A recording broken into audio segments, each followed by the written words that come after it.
Hello, this is Father Bill. We're at the rectory here at St. Callistus. We want to talk about this week's saint of the week, which is St. Mary Magdalene. Really interesting saint. She was one of the most devoted followers of Jesus. You may have noticed this from the Gospels. Most of what we know about her, pretty much everything, is found in the Gospels. And she's portrayed as one of the disciples. Remember, there's the apostles and there's disciples. Disciple means a follower of Jesus, one who follows Jesus. So she's a very fervent and dedicated disciple, and she followed Jesus after her conversion around different places, and then was there at the cross and so on. She was from Magdala. That's how she got the name Mary of Magdala, or Mary Magdalene. It was a small town on the northern shore of the Sea of Galilee. So that was up north in the hinterlands, where Jesus did a lot of his ministry in that area. That's where she was from, not from Jerusalem, which is in the southern part. According to tradition, she may have been a prostitute. We're not completely sure. But what is known is that she began following Jesus after he cast out seven devils from her. So that's in the scripture, it does say that. And we don't know if it was demonic possession or some mental or psychological illness. But at any rate, she had some difficulties and Jesus healed her. And after that, she became very devoted to following Jesus. We believe she was the woman that anointed the Lord's feet with costly perfume prior to his passion and death. And that's found in John's Gospel, chapter 12, verses 1 to 8. She was present at the crucifixion. We know that's from Luke's Gospel, I believe. But, well, maybe it was John's. But at any rate, it's there that she was there at the crucifixion with Jesus' mother and some other women and the disciple, the Apostle John. And also, she's there at the empty tomb. So kind of interesting that she's there at these key events, even though she's not famous, she's a prostitute that converts, but she becomes very holy. So on Easter morning, Mary Magdalene and two other women go to the tomb to anoint Jesus some more, and they found out it's empty. And St. Mark's Gospel notes that it was her that Christ tell the apostles. So she becomes what's known as the apostle to the apostles. She's the one that goes to them with the good news first. And so the risen Lord tells her, go and tell my brothers, I'm going ahead of them to Galilee, that I am risen. And then, of course, there's a bigger incident in the Gospel of John where she goes to the tomb to anoint him. He's not there. Some angels are there. And then there's Jesus is there all of a sudden, and she doesn't recognize him.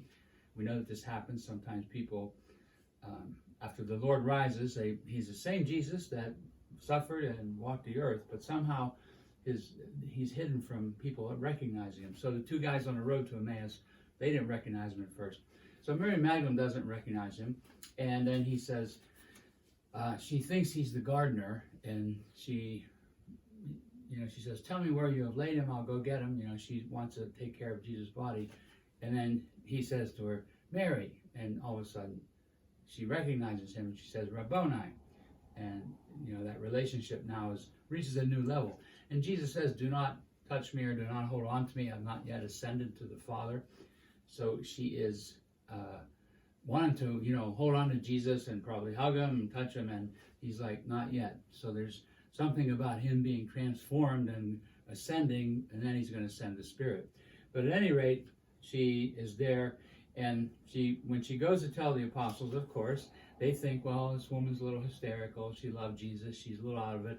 So they don't believe her at first, but she's telling the truth. He rose, and she told him. Really interesting movie from way back, Jesus of Nazareth. And there's a famous actress playing her, and she tells the apostles, and they're like, oh yeah, you're a little crazy or whatever. And she goes, well, I told you like he told me to tell you. She goes away, a little bit annoyed. Don't blame her. The apostles were a little thick-headed sometimes. At any rate, she is one who persists in following Christ and persists in that devotion to him. And just a couple other notes about her. As I said, she's the apostle to the apostles. And we know that just recently, I believe it was Pope Francis, elevated her feast day from a memorial, which when we remember these famous saints, they call it a memorial, and we say the prayers at Mass are through them to Jesus, of course. But she got elevated to a feast day, so higher level, because they think she is thought very important to honor her. So she's raised to a level of feast. Also, the Dominicans took her as their patron. And interesting that the Dominican order is the order of preachers, founded by St. Dominic. And their thing was, we're going to go out and preach to people, announce the good news, maybe people that are in heresy, try to get them straightened out. So a great order, and they took her, of all people, as their kind of patron. And she's the one that announced to the apostles. They want to announce like she did. Finally, we say, what's the thing that changed her life? Real love. Some say, she was a prostitute, maybe, had all kinds of problems with relationships, and then she meets Jesus and the one who loves her for who she really is, not to get something off her or use her, but a real kind of respectful, wonderful love for who she is as a person, and that is part of the whole conversion. So we're called to enter into that kind of love. The Lord loves us for who we are, and of course, if we can witness a little bit like St. Mary Magdalene did a lot, that would be a wonderful thing. So God bless you. Stay close to our saints and our sacraments. We love you. Take care now.